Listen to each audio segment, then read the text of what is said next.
fa koa ny fanombohan'ny fotoam-pivoriany ny anteny mera-pirenena tamin'ity androany ity manaitra ireo manam-pahefana isan'ny tokony manoloana ny fivamin-tsabahana andraikitra ny filohany anteny mera-pirenena ho an'ny androany. Eo ihany koa ny fioara-pefy ataon'ireo solombavambahoaka sasany mikatsaka ny tombotsoany manokana ka mialokaloka ao anatin'ny immunité parlementaire. Ireo no isan'ny nisongadina androany nandritra ny fanokafana ny fivoriana ara-potoana faharoany anteny mera-rotonta eto amintsika olona saina. Solombavambahoaka maro no voatontonona tamina fanaparam-pahefana sy fandikan-dalàna maro samihafa teto amin'ny firenena raha tsy ilaza afa-tsy ny tato anatin'ny enim-bolana farany. Tranga izay nitsopiny filohan'ny anteny mera-pirenena androany nandritra ny lanonam-panokafana ny fivoriana ara-potoana faharoa ny anteny mera. Tsy natao ho fialokalofan'ny mpanao ratsy ny immunité parlementaire raha ninambarany. Ny immunité parlementaire izay omeny lanam-panorenantsika dia natao ho fiarovana amin'ny fanehoan-kevitra ara-demokratika sy ho fahafahantsika miasa malalaka sy manatotosa ny asan'ny solombavambahoaka antsika fa tsy hoentina hialokalofana amin'ny mety atao hanaovana fanaraha-pahefana fanararaota-pahefana sanatria na koa hoe hanafenana ny ratsy izay atao. Aoka tsy hanitsakitsaka ny plante-bande ny mpanatanteraka ary ny mpanatanteraka aoka koa tsy hanitsakitsaka ny plate-bande ny mpanao lalàna.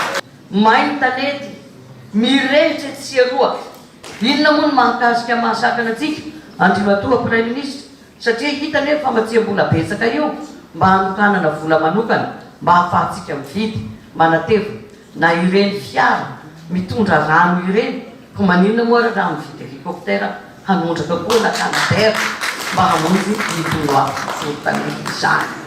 Ankoatra izay miandry ny valin'ny fanadihadiana tamin'ireo raharaha na afatesana piraitan-drazana toy ny tany Ankazobe sy Ikongo ity fahefana mpanao lalàna ity ary eo am-piomanana ihany koa amin'ny fanokafana ny enquête parlementaire raha ny fanazavana hatrany. Ho an'ny raharaha tao Ikongo tsy ekena ho fatomomboka tahaka ireo tranga maro teto amin'ny firenena ny raha latsaka ho ny solombavambahoaka voafidy tao amin'ity distrika ity. Ary tsy mampilamina fiarahamonina ny fanotofana karazana heloka be dia be ohatran'izany eto amin'ny firenena.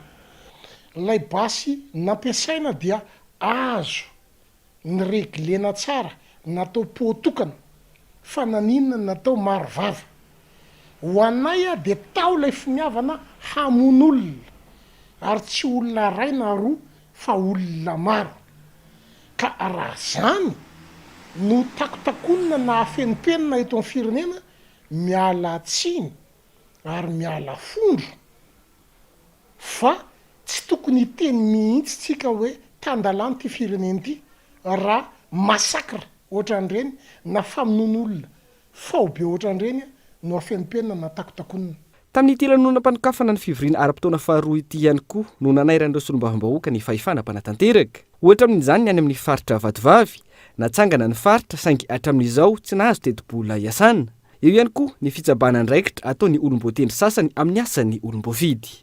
Mba zerevo ny volanay le 2 milliards ariarinay ny tamin'ny 2021 mbola sy tonga anaovana fotodrafitrasy anaovana lalany dia ho tapitra indray ty ny 2022 dia mbola sy tonga koa izy io.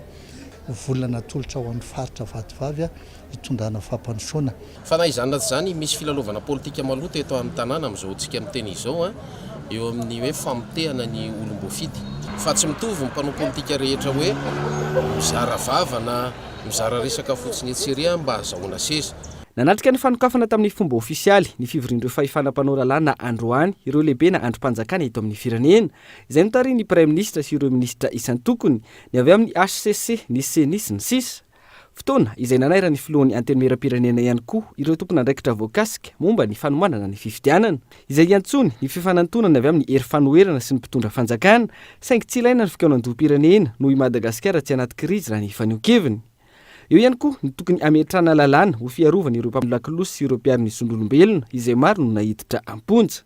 Taoriany teny amin'ny anteny mera-pirenena nosokafana ny hariva teo ihany koa ny fivoriana ho an'ny anteny meran-doolona. Fivoriana izay iandrasana ny teti-bolam-panjakana ho antaona 2024 izay tokony ho tonga aloha fa tsy ho tara tahaka ny isan-taona hoy ireo olona sy solombavambahoaka ahafahana mandinika izany ifanaraka amin'ny filan'ny vahoaka sy ho fampandrosoana ny firenena.